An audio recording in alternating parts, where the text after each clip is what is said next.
السلام علیکم ورحمة الله وبرکاته.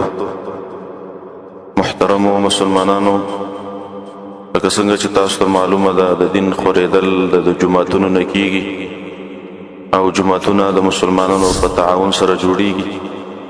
نو موږ اراده کړې ده دا کومه ځمکه چې تاسو ته په ویډیو کې ښکاري چې دغه ځمکه د مسجد لپاره واخلو او په دې باندې د الله کور او د دین یو مرکز جوړ کړو چې په دې کې به مسلمانان منځونه کوي، عبادات به پکې کوي.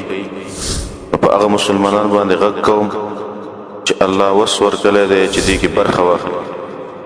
که چېرته تاسو د خپل ځان نه صدقه کول غواړئ یا د چا مور او پلار وفات شوي او د هغې نه صدقه کول غواړي چې اجر یې هغوی ته ورسي، نو دې صدقه جاریه کې برخه واخلئ، ځکه مالی صدقات د دې اجر مړو ته وررسیږي.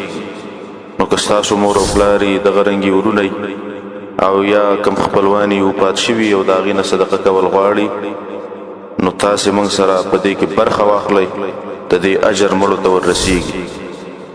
که دې ځمکه کې موږ خپل مالونه ولګو او تر قیامته پورې په دې کې څوک منځونه کوي، اجرونه به موږ ته رارسیږي اگر که موږ قبرونو کې پراته یو. راځئ چې داسې صدقه جاریه وکړو چې ځان ته الله رب العالمین وخندو، چې په پټه صدقه باندې الله رب العالمین بنده ته خاندي. هر ملګری کوشش وکړي څه نه څه عیسا په دې کې واخلئ او کمې خویندې چې وس لري هغې دې پکې برخه واخلي. او ستاسو د یوې روپۍ زه د قیامت په ورځ ذمهوار یم چې دا روپۍ به په خپل ځای باندې لګي، په مسجد باندې به لګي.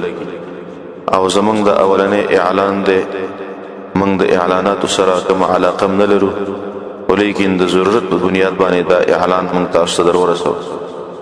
او دغه زما شخصي نمبر دی چې په دې باندې تاسو رابطه شئ کولی، چې 003 واویا 22 000 55.